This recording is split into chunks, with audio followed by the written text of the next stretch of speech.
Welcome to Washington Today on C-SPAN Radio for Wednesday, March 12, 2025.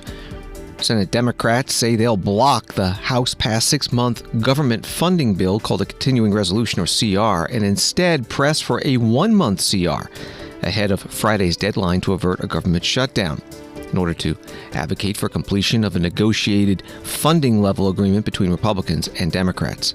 President Donald Trump asked about reports that half of the Education Department's workforce is being fired. Senate Armed Services Committee holds a hearing on the effects of a CR on military readiness. Secretary of State Marco Rubio with an update on the Ukraine war 30-day ceasefire proposal. Ukraine has accepted and is now being considered by Russia. A court hearing for a Palestinian student activist at Columbia University who had his green card revoked by the Trump administration for demonstrations against the war in Gaza. Irish Prime Minister Michael Martin makes the annual St. Patrick's Day pilgrimage to Washington to meet with President Trump at the White House, give him a bowl of shamrocks, and also attend a luncheon on Capitol Hill with the president and congressional leaders. And what do Greenland's election results mean for President Trump's stated goal of making that territory part of the United States? We'll talk with USA Today international correspondent Kim Heldgaard. Story from the Hill. Senate Democrats say they will not vote for the House-passed 6-month government funding package, which would boost defense spending and cut non-defense programs, unless they first get a vote on a 30-day funding stopgap to give bipartisan negotiators more time to reach a deal on the annual appropriations bills. Senator Chris Van Hollen, Democrat of Maryland, said after meeting with Senate Democratic colleagues about the strategy for avoiding a government shutdown at week's end, we definitely need a vote on a 30-day CR.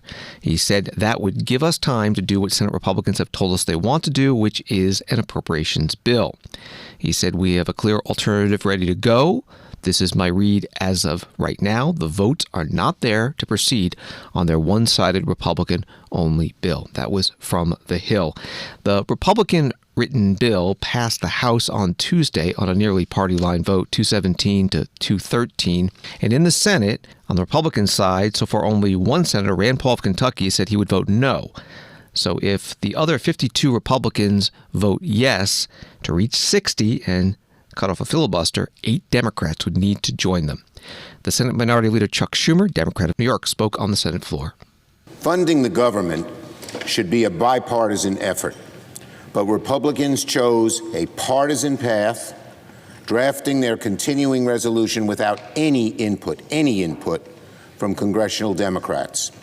Because of that, Republicans do not have the votes in the Senate to invoke cloture on the House CR. Our caucus is unified on a clean April 11th CR that will keep the government open and give Congress time to negotiate bipartisan legislation that can pass. We should vote on that. I hope our Republican colleagues will join us to avoid a shutdown on Friday. Senator Chuck Schumer, Democrat from New York, the minority leader on the Senate floor today. Senator Patty Murray, Democrat of Washington State Appropriations Committee ranking member, said on the Senate floor on Tuesday that she opposes the 6-month CR and also advocates for the 30-day version. If House Republicans don't think they need us when writing a bill, why should they expect us to support that bill? Especially when it comes to taking funding away from our families who depend on it and hurt our communities and give away Congress's power over key funding decisions. Instead of working with Democrats to invest in working people all across our country and make sure our constituents have their voices heard in government funding, Speaker Johnson abandoned talks and rolled out a bill that includes major cuts. It cuts non-defense discretionary funding by $15 billion in total in 2025 and hands a blank check to Trump and Elon Musk to pick winners and losers and steal from our constituents. Make no mistake, the entire bill the House is voting on today is House Republicans' own doing. And it is a dumpster fire. So I'm here to sound the alarm about that fire before it spreads.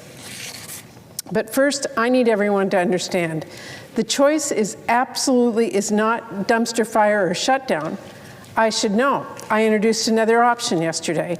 It's a short-term CR that would give us the time to finish doing our job and negotiate bipartisan full-year bills. Senator Patty Murray, Democrat of Washington State, on the Senate floor on Tuesday. Also on Tuesday, Senator John Fetterman, Democrat of Pennsylvania, told reporters he would support the House-passed version, the 6-month CR. What's your sense of the government, the impending government shutdown? Well, I've been very clear. If the House passes that CR and sends it over here, then, and there's parts of it that I don't agree with, but I vote for it because that's about shutting down the government. And I refuse to ever vote or withhold my vote that would turn into shutting the government down. For me, that turns into we would burn the village down in order to claim to save it. And that's chaos. And despite all of the chaos after, whether it's the DOGE and some of the other tariffs, if we shut the government down, then that's going to have a significant impact in the lives of millions and millions of Americans, undeniably. And if you are concerned that our economy is teetering into a recession, well, if the Democrats vote to shut it down, then now who's going to own that if the government shutdown spreads throughout the economy? Senator John Fetterman, Democrat of Pennsylvania, with reporters on Tuesday. The Senate Majority Leader John Thune, Republican of South Dakota, took the first legislative step on the continuing resolution to keep the government from shutting down, moving to proceed to the bill today. Current federal government funding expires on Friday. But from thehill.com, there's no indication that Senator Thune is ready to let Democrats vote on a 30-day government funding stopgap or whether 13 Republicans would vote for it. The White House Press Secretary Caroline Leavitt made another pitch to pass the CR. She also spoke about today's inflation report. Wall Street Journal writes that after a brutal stretch for markets fueled by tariff pivots and fears of a U.S. downturn, inflation data is offering a little solace. Consumer inflation slowed a little bit in February after January's surprising hot reading. The Consumer Price Index rose 2.8% in the past 12 months, slightly undershooting forecasts, or 0.2% from a month earlier, also below expectations. The report was the first monthly inflation reading to fall fully under the new Trump administration, though it doesn't capture the impact of the latest tariffs. That was from the Wall Street Journal. Here's the White House Press Secretary Caroline Leavitt in the White House driveway, both on the inflation report and the government funding bill. Great economic news this morning, despite all of the naysayers in the media and also all of the so-called experts. The CPI index report came out this morning and inflation is down. In fact, core inflation is down to the lowest level it has been in 4 years. This is just in 52 days of President Trump taking office. We saw airline fares fell. We saw the cost of gasoline is down as well. We also saw a $1 billion investment this morning from GE Aerospace.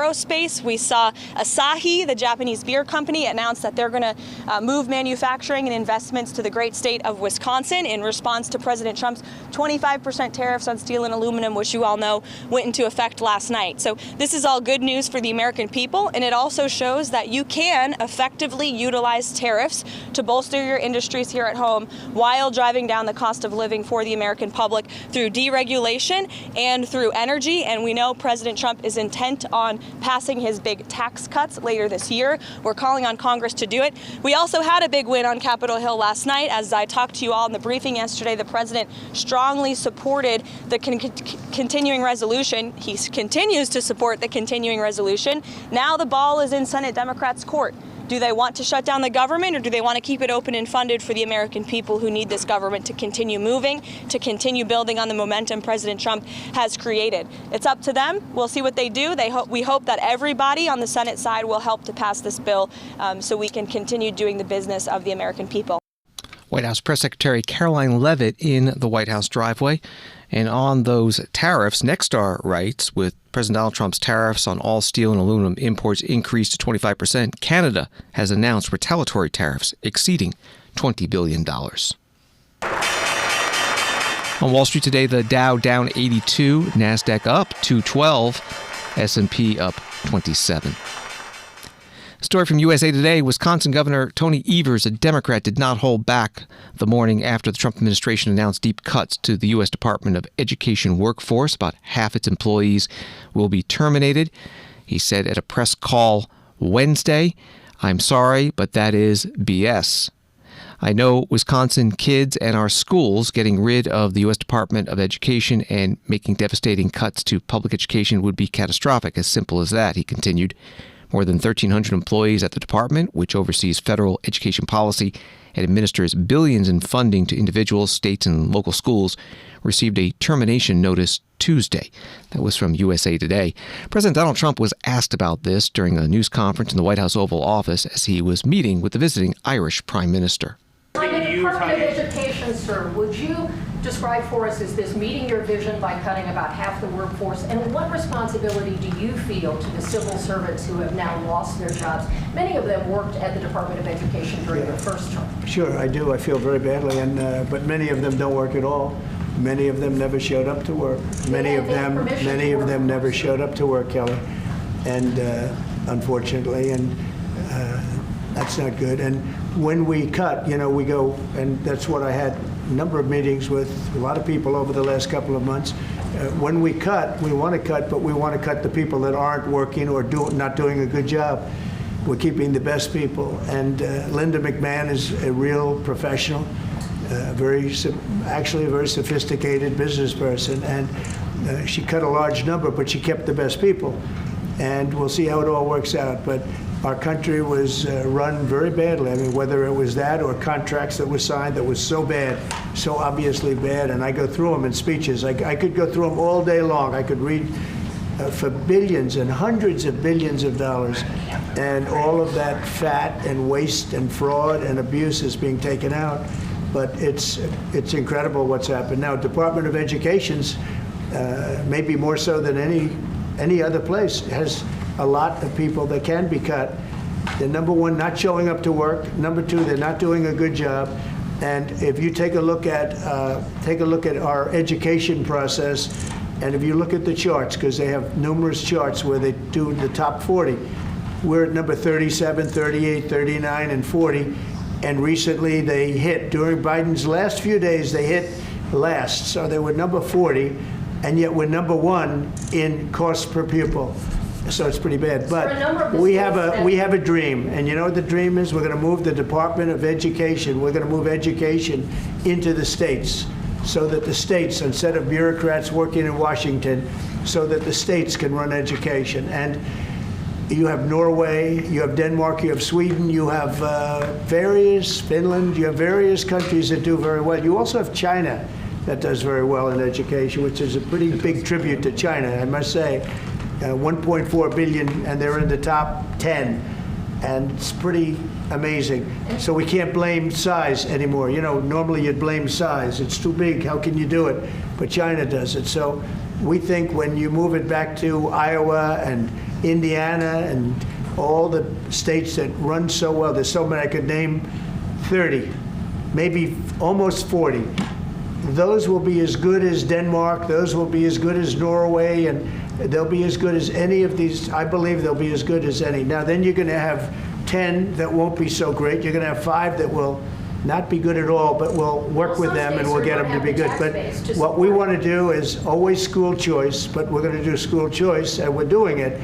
But we want education to be moved back where the states run education, where the parents of the children will be running education, where governors that are doing a very good job will be running education, not run. I drive through the city and I see like so many buildings, Department of Education, Department of big buildings, and by the way, they're empty. Nobody shows up to work. So I think Linda did a very good job. President Donald Trump in the White House Oval Office, a news conference as part of his meeting with the visiting Irish Prime Minister, referring to Education Secretary Linda McMahon. Congresswoman Nancy Pelosi, Democrat of California, Speaker Emerita, talked about the Education Department's staff cuts at a rally today in Washington. They say they want to cut waste, fraud, and abuse. We've always done that. We have oversight. We know what we're doing. firing half the people at the Department of Education, that's not waste, fraud, and abuse. That's brutal. Remember this. We're here to talk about health care, but nothing brings more money to the national treasury than the education of the American people. Early childhood, K through 12, graduate school, post-grad, lifetime learning for our workers. That's what makes America strong. The aspirations of our children realized, the greatness of our country. And yet they're cutting half the people, and God knows what else next. Congresswoman Nancy Pelosi, Democrat of California, Speaker Emerita, at a rally today in Washington. As she said, it was focused on health care spending, but she also mentioned what has been reported at the Education Department. Associated Press writes the Education Department's Civil Rights Branch is losing nearly half its staff in the Trump administration's layoffs, effectively gutting an office that already faced a backlog of thousands of complaints from students and families across the nation. This is Washington Today. From BreakingDefense.com, House Republicans' year-long continuing resolution for fiscal 2025 includes $892.5 billion for defense, boosting the defense top line about $6 billion above the fiscal year 2024 spending limits, but slightly below the $895 billion forecasted for this year. Backed by President Donald Trump, Republicans are supporting a CR that runs until September 30th rather than banking on lawmakers' ability to push through individual appropriations bills for FY 2025. Congress has until the end of March 14th to pass a spending bill before the government shuts down. That was from BreakingDefense.com. That CR has passed the House and is pending before the Senate.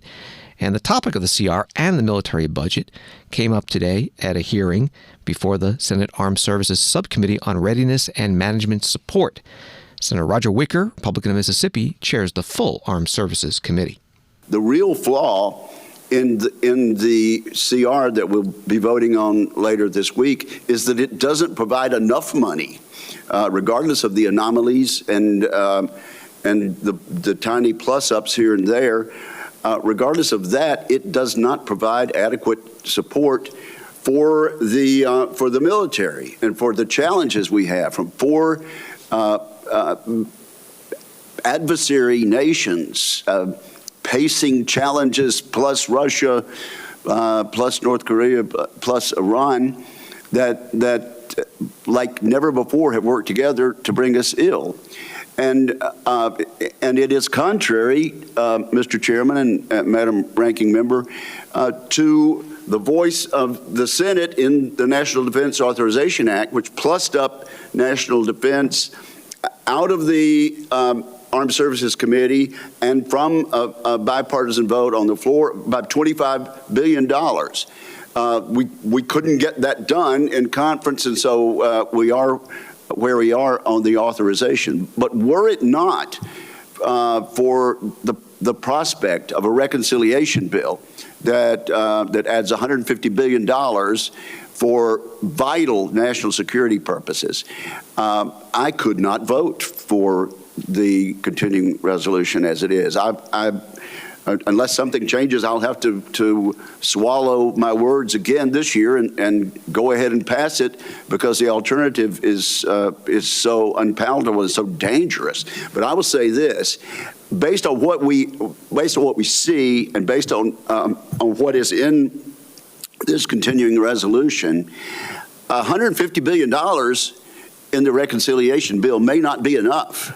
And I'm hearing some comforting words, Mr. Chairman, from the administration that they realize that too. And I realize they're the budget hawks in this city, and they're the defense hawks in this city, and we all want fiscal responsibility. But I'm telling you, $150 billion in the reconciliation bill may not be enough based on the way we have treated defense over the past few years and based on what we're about to do this week. Senator Roger Wicker, Republican of Mississippi Armed Services Committee chair at today's subcommittee hearing on military readiness. Senator Tim Kaine, Democrat of Virginia, also discussed the government funding bill, the CR, that's pending before the Senate. We've allowed a CR to be normal from October 1 to the end of the calendar year. That's just kind of the norm. But we've often gone beyond that into the next calendar year. And we stand on the threshold of the first time where we've just gone a CR for the entire year. And I agree with what the chairman said earlier, the chairman of the subcommittee, that a CR is better than a shutdown. I do agree with that. But why do we have to accept, half-assed over catastrophic? I mean, the House voted on a CR yesterday, and they left town. They're out. They adjourned. This was not, and now we're going to hear what the Senate has to say and then try to do the right thing for the country. They're gone. Because they're like, okay, we can jam you to vote for a CR that is bad for the defense of this nation by skipping town on a Tuesday. I mean,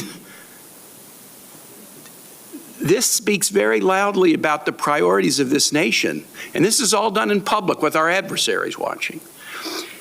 Admiral Kilby, I think you testified in your opening testimony that under a CR, 1/5 of our ships will miss their maintenance schedule. Did I hear that right? 11 ships, those maintenance availabilities are at risk. Okay, so we want to get to 80% ready on ships and subs. Where are we now? Depending on the day, around 67%. On both ships and subs, kind of right? Ships and submarines are a little less. Okay. What will 1/5 of our ships missing their maintenance schedule under the CR, what will that do to the quest to get to 80% readiness for ships and subs? Well, it'll certainly be a setback. We'll take a penalty there. We'll have to bow wave that maintenance to the next year, depending on the availability and scheduling of that ship. Worse off, we skip that availability, which means it's doubled down for the next one, which means we'll have growth work and a lot of things we didn't anticipate. All right, so we're being told that this is the public, we're being told in public, this is the impact of voting yes on this CR that's coming to us. That we're just accepting that the quest to get to 80% is going to be set back because maintenance availabilities for 1/5 of the ships under a CR are not going to be according to protocol. The only, and I don't want to say silver lining in that because I don't see a lot of silver lining. If we get a flexibility to move money, we may be able to address that, but it'll pack something else. Yeah, you'll pull it out of something else, of course. But we're told, well, that's better than a shutdown. Hey, it's Wednesday morning. Senator Tim Kaine, Democrat of Virginia, questioning Admiral James Kilby, U.S. Navy Vice Chief of Operations, one of the witnesses at today's Senate Armed Services Subcommittee hearing on military readiness. This is Washington Today. From Associated Press, U.S. arms deliveries to Ukraine resume Wednesday, officials said, a day after the Trump administration lifted its suspension of military aid for Kyiv in its fight against Russia's invasion, and officials awaited the Kremlin's response to a proposed 30-day ceasefire endorsed by Ukraine. Kremlin spokesperson Dmitry Peskov said it's important not to get ahead of the question of responding to the ceasefire, which was proposed by Washington. He told reporters that Moscow was awaiting detailed information from the U.S. and suggested that Russia must get that before it can take a position. That was from the AP article. Secretary of State Marco Rubio, who took part in the U.S.-Ukraine talks in Saudi Arabia on Tuesday, today spoke to reporters at Shannon Airport in Ireland. Michael Gordon, Wall Street Journal. So the Russians are still making gains on the battlefield. There's been no public response to the developments in Jeddah. Are you concerned they're playing for time? Have you had any contact with them? What's been their response officially, and are they willing to accept the ceasefire unconditionally? Well, I mean, we don't know the answer to the last question. That's what we want to know, whether they're prepared to do it unconditionally. We'll have contact with them today. There's already been contacts at different levels with counterparts, different members of the administration, and that'll continue. But as far as the Russian reaction to it, that's really the question here. And that is, this was a few hours old. We're going to bring it to them directly. We're going to say that Ukraine is prepared to stop all battlefield activity and begin the immediate process of negotiating an enduring end to the war.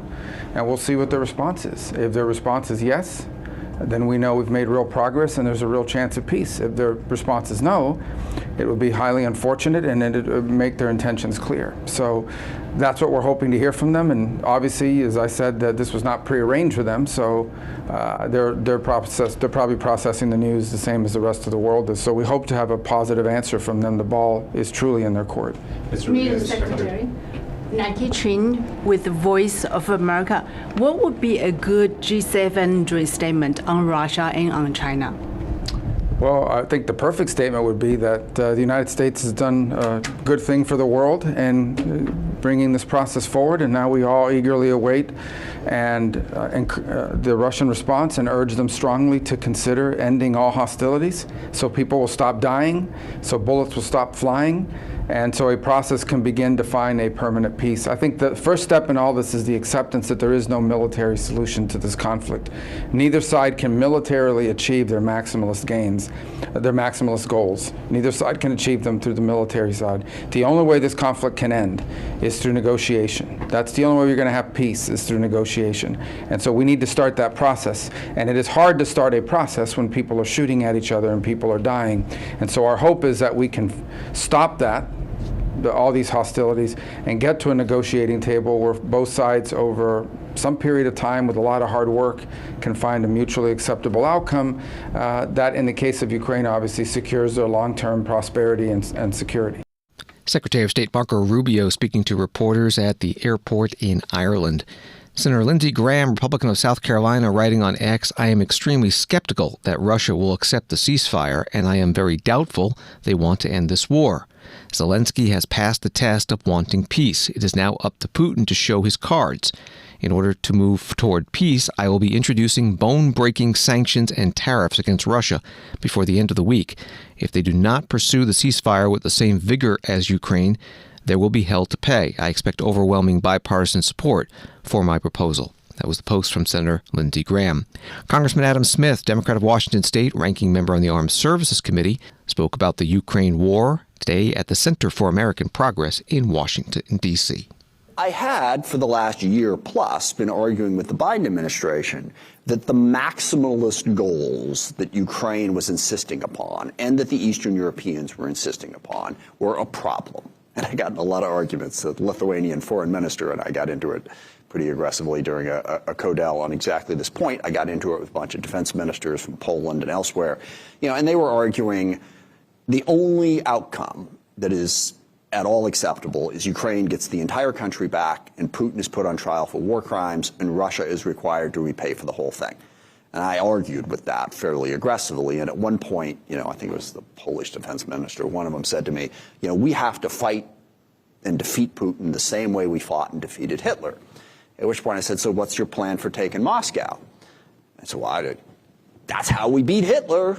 Okay, so if there's a flaw here, and the flaw is we're not militarily capable of achieving that objective without risking the destruction of the entire planet. So we should probably come up with a different plan.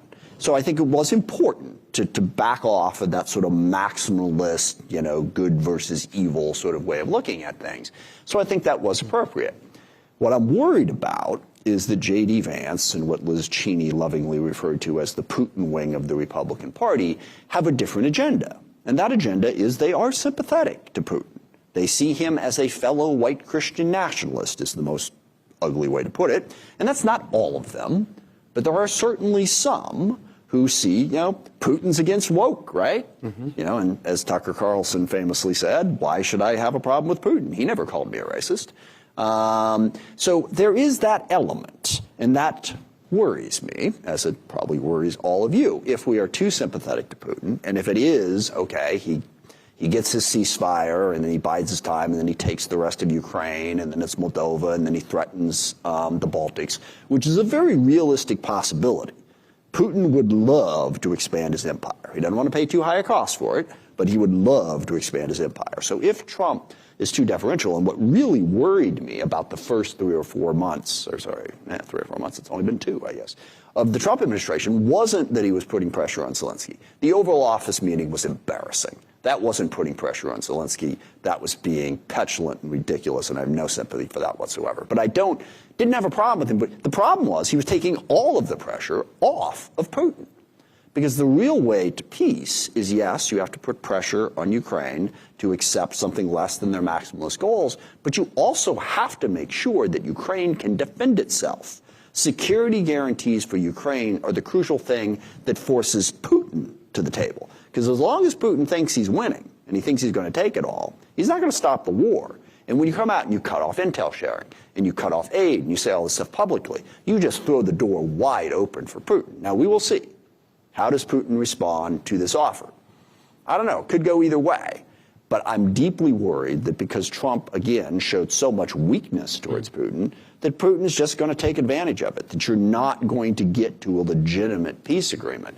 So, yeah, I don't think we should say, oh, he's, why is he putting pressure on Zelensky? But I think we definitely should focus on the fact that he's just basically waving Putin in across much of Eastern Europe, and that weakens us and also jeopardizes ultimately U.S. security. Congressman Adam Smith, Democrat of Washington State and ranking member on the Armed Services Committee, today at the Center for American Progress, a think tank in Washington, D.C. There's a story from Business Insider. Russia's Foreign Intelligence Service said that its chief had spoken to the head of the CIA in the first reported contact between the pair in over 2 years. In the Tuesday call, it said the two agency chiefs agreed to maintain regular contact in the future, a marked shift in relations that comes at a time when a ceasefire deal with Ukraine is on the table. Reporting from Business Insider. Washington Today continues in a moment. Democracy. It isn't just an idea. It's a process shaped by leaders elected to the highest offices and entrusted to a select few with guarding its basic principles. It's where debates unfold, decisions are made, and the nation's course is charted. Democracy in real time.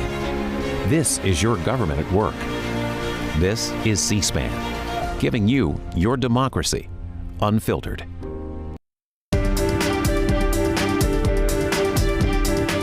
Welcome back to Washington Today, available as a podcast on the free C-SPAN Now mobile app and wherever you listen to podcasts.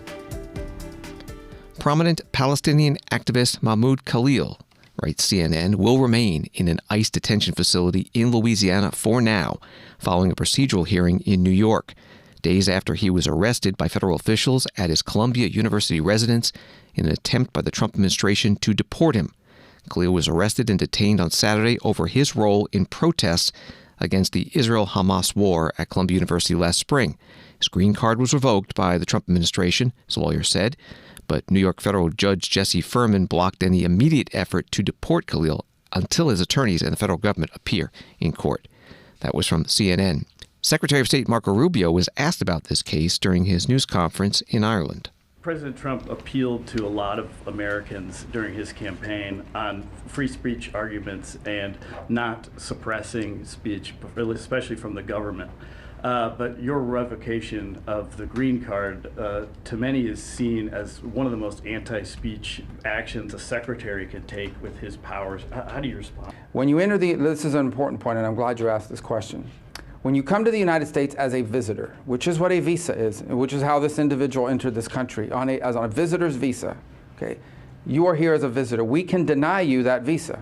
We can deny you that if you tell us when you apply, hi, I'm trying to get into the United States on a student visa. I am a big supporter of Hamas, a murderous, barbaric group that kidnaps children, that rapes teenage girls, that takes hostages, that allows them to die in captivity, that returns more bodies than live hostages. If you tell us that you are in favor of a group like this, and if you tell us when you apply for your visa, and by the way, I intend to come to your country as a student, and rile up all kinds of anti-Jewish student, anti-Semitic activities. I intend to shut down your universities. If you told us all these things when you applied for a visa, we would deny your visa. I hope we would. If you actually end up doing that, once you're in this country on such a visa, we will revoke it. And if you end up having a green card, not citizenship, but a green card as a result of that visa while you're here in those activities, we're going to kick you out. It's as simple as that. This is not about free speech. This is about people that don't have a right to be in the United States to begin with. No one has a right to a student visa. No one has a right to a green card, by the way. So when you apply for a student visa, or any visa to enter the United States, we have a right to deny you for virtually any reason. But I think being a supporter of Hamas and coming into our universities and turning them upside down and being complicit in what are clearly crimes of vandalization, complicit in shutting down learning institutions. There are kids at these schools that can't go to class. You pay all this money to these high-priced schools that are supposed to be of great esteem, and you can't even go to class. You're afraid to go to class because these lunatics are running around with covers on their face, screaming terrifying things. If you told us that's what you intended to do when you came to America, we would have never let you in. And if you do it once you get in, we're going to revoke it and kick you out. Secretary of State Marco Rubio speaking to reporters in Ireland. One of Mahmoud Khalil's attorneys, Bahar Azmi, legal director of the Center for Constitutional Rights, spoke outside the courthouse in New York City after today's hearing on his client's case. Mr. Khalil's detention has nothing to do with security. It is only about repression. The United States government has taken the position that it can arrest, detain, and seek to deport a lawful permanent resident exclusively because of his peaceful, constitutionally protected activism. In this case, activism in support of Palestinian human rights and an end to the genocide in Gaza. The government takes the position that because the Secretary of State finds his dissent unacceptable or contrary to U.S. foreign policy, he can be deported. As Ramsey suggested, it's largely unprecedented, save for ugly historical precedents, including in the Red Scare and McCarthyism. That's what we're talking about. We're also talking about a period of repression that the Center for Constitutional Rights knows well following 9/11, when we were in the courts trying to get people out of secret detention. One thing that's different now is the legal infrastructure is so much stronger, and everyone out here on the streets knows that we cannot hide in the face of this amount of repression. We will be fighting in the courts and fighting in the streets to bring Mahmoud home and prevent this level of repression from spreading to many others, as the administration has threatened to do. Bahar Azmi, legal director of the Center for Constitutional Rights, one of the attorneys for the graduate student activist Mahmoud Khalil outside the courthouse in New York City. From the Washington Post, President Donald Trump welcomed Michael Martin, the Prime Minister of Ireland, to Washington on Wednesday for the annual trip ahead of St. Patrick's Day. Much of the agenda is expected to be festive, including a luncheon on Capitol Hill and reception at the White House. But the two leaders also could air differences on several issues. During an Oval Office meeting, Trump complained about Ireland attracting U.S. businesses with low tax rates. That was from the Washington Post. Also, Vice President J.D. Vance held a breakfast meeting with the Irish Prime Minister, and late in the day there was the traditional shamrock ceremony at the White House. At that luncheon meeting on Capitol Hill, which dates back to President Ronald Reagan and House Speaker Tip O'Neill in the 1980s, House Speaker Mike Johnson, Republican of Louisiana, offered the toast. Irish men and women have taken up arms among American soldiers. They've made unmatched contributions to music and literature and the arts, and they punch well above their weight in American government. Many Irish nationals played an essential role during the American Revolution. John Barry, for example, was an Irishman who received the first commission issued by the Continental Congress and is considered the father of our American Navy. He later became the first Navy captain to seize a British ship. We had three Irishmen who signed our Declaration of Independence: George Taylor, Matthew Thornton, and James Smith. One of the most recognized houses in the world was designed by James Hoban, an Irishman from County Kilkenny, when he designed our White House. And 23 of the 45 men who have served as United States President have Irish heritage, many of them proudly. And same for hundreds of congressmen and senators who have walked these hallowed halls. Today we celebrate their contributions and the truly special relationship among the United States and Ireland and the Irish people. So join me in a toast. Here I am again without a glass. I'm supposed to be toasting. I'm going to grab one. Thank you. A glass of water, no less. It works as well. And the toast is in, hold on, man, I am really messing this up. But we're all friends here. And I don't know where it went. All right, I'm just going to toast. It was a beautiful toast, trust me, it was great. to the United States, to Ireland, to this beautiful relationship, and to all who aspire to be Irish around the world. Cheers. Solange, that's right. That's what I'm supposed to say. House Speaker Mike Johnson at the Friends of Ireland luncheon in the U.S. Capitol building with the Irish Prime Minister and President Donald Trump. America has truly been blessed by the courage and unstoppable spirit of the Irish. Over the generations, Americans of Irish ancestry have helped build our railroads and raise our cities and man our factories, enrich our culture with art and music and literature. We see that all over. And protect our communities by joining the proud tradition of Irish-American police officers and firefighters. And few have done more for the Stars and Stripes than the sons and daughters of the Emerald Isle. And I can tell you, I know your father was a great boxer, and they have a lot of good fighters. I know so many Irish fighters, they like to fight, and they're damn good at it too. But your father, his father was a great fighter, actually, so that means genetically I'm not going to mess around with you. You understand? I'm a believer in that. But as you know, on Monday, millions of Americans will celebrate St. Patrick's Day. We love St. Patrick's Day, maybe especially in New York. Hundreds of thousands of citizens decked in Irish green will parade through the streets of Chicago, Boston, Philadelphia, and of course New York, a sight that I've witnessed many, many times. In Manhattan, the people will stream up Fifth Avenue and march past the magnificent, I see it so much and I love it, especially when you're looking down upon St. Patrick's Cathedral, because it's to me one of the most beautiful cathedrals in the world. And it's a monument not only to God, but also to the patron saint of Ireland, patron saint. It's really an extraordinary testament to the connection between our two countries that after more than 1,500 years, the shining legacy of St. Patrick still rouses city blocks half the world away. Think of that, and fills our people with incredible love and pride. We have a lot of pride in that cathedral. That cathedral is something, to me, so beautiful. I think maybe my favorite, they have larger, you know. It's very large, but they have larger, but I think it's truly one of the most beautiful. The Irish spirit is truly alive and thriving in America, and as we see today, the friendship between our nations is strong and it's really unbreakable, and that includes all of you, you know, it's all of you. We love you all. So Taoiseach, I want to just thank you once again for being here. It's an honor, and hopefully we're going to be doing this at least 3 more times, okay? We're going to be doing this 3 more times, at least. And when I say at least, they go absolutely crazy. So. President Donald Trump on Capitol Hill at the Friends of Ireland luncheon in honor of the Irish Prime Minister, Michael Martin. For centuries now, America has been a place of welcome and opportunity for Irish people.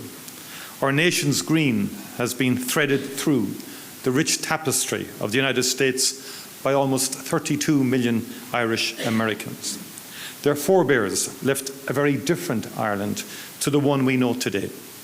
Many were fleeing the grinding poverty and terrible hunger which blighted Ireland in centuries past.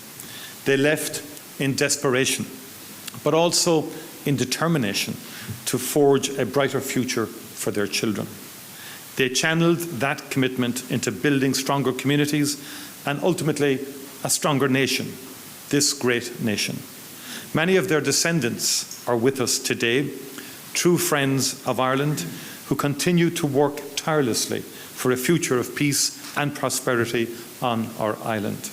Indeed, we need look no further than the co-chairs of the Friends of Ireland caucus. Our dear friends, Congressman Neil and Congressman Kelly's bold leadership and vision unites Irish American members from both sides of the aisle through the Congressional Friends of Ireland caucus. Throughout our troubles, the Friends of Ireland, Republican and Democrat alike, held fast to a vision of Ireland not marred by violence or terror. You worked unrelentingly to realise that fragile hope. You stood shoulder to shoulder with us, no matter how fierce the challenge, and there were many such challenges. And it is that same determination that together we must devote today to today's conflicts in the Ukraine and in the Middle East. And our shared history teaches us that peace, however elusive it may sometimes seem, is achievable. Its promise remains within our grasp.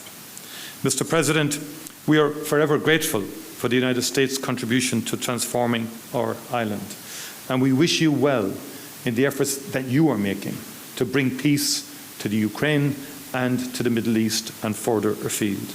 We thank you for your leadership and indeed your ongoing friendship to Ireland. The Irish Prime Minister Michael Martin at the Friends of Ireland luncheon in Washington in the U.S. Capitol, President Trump attending. Riverdance was the entertainment.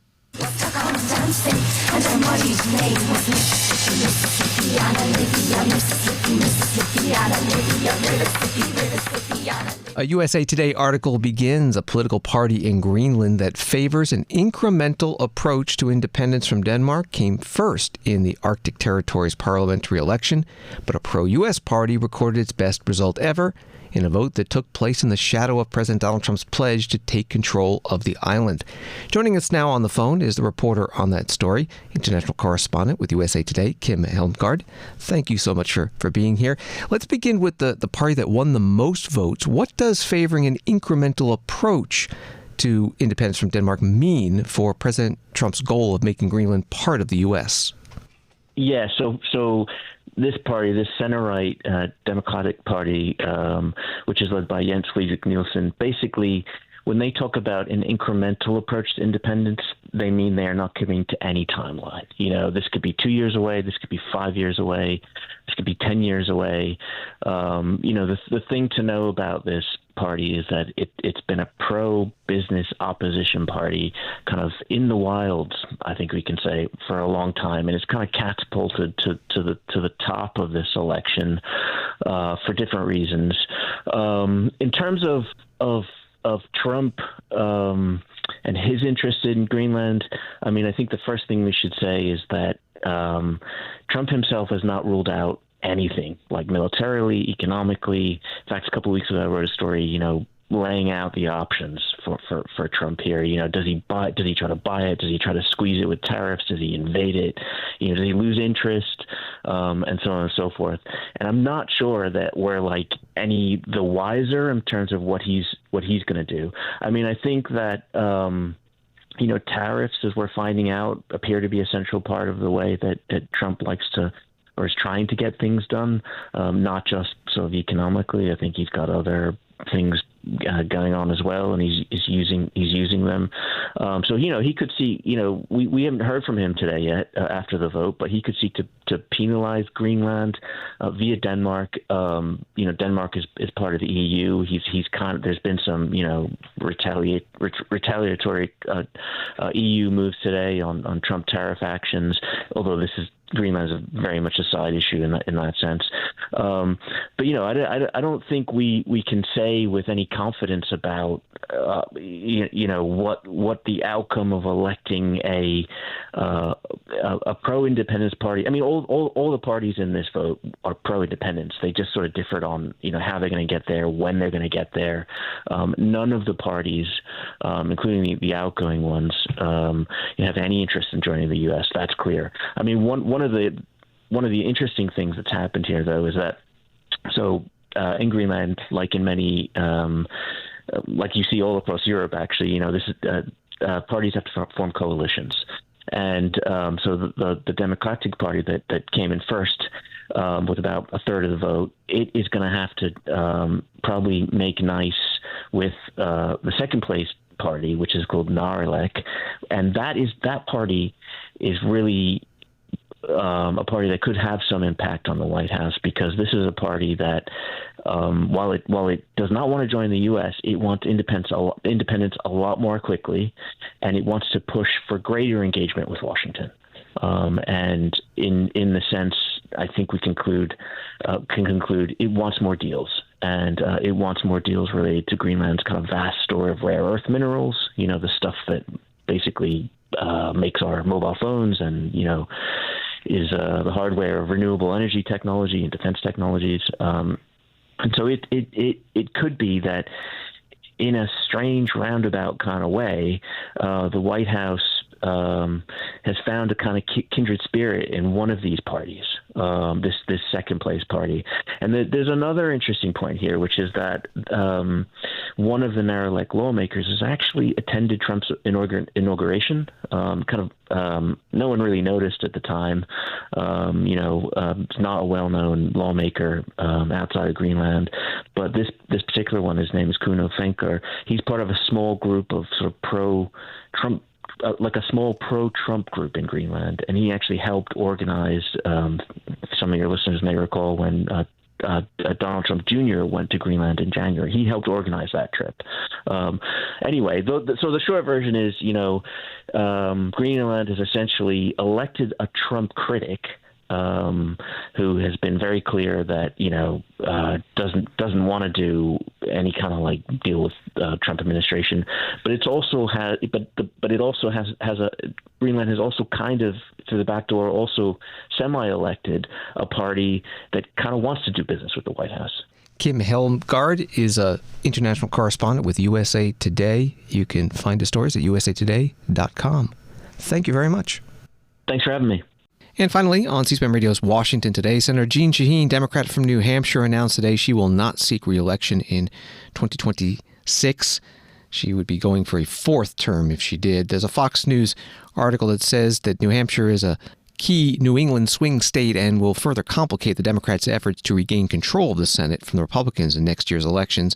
And the article says the news also marks the beginning of the end of a long and successful career of the first woman in American politics to win election both as a governor and a U.S. senator. Senator Shaheen posted a video.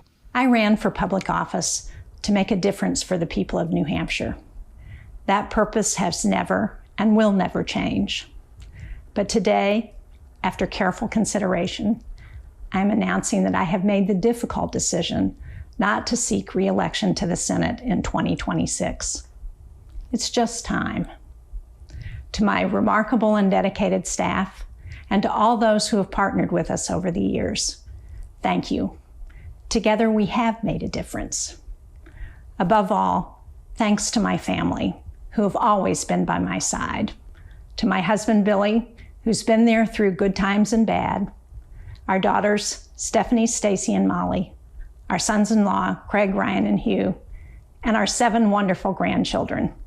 They're the best. There are urgent challenges ahead, both here at home and around the world.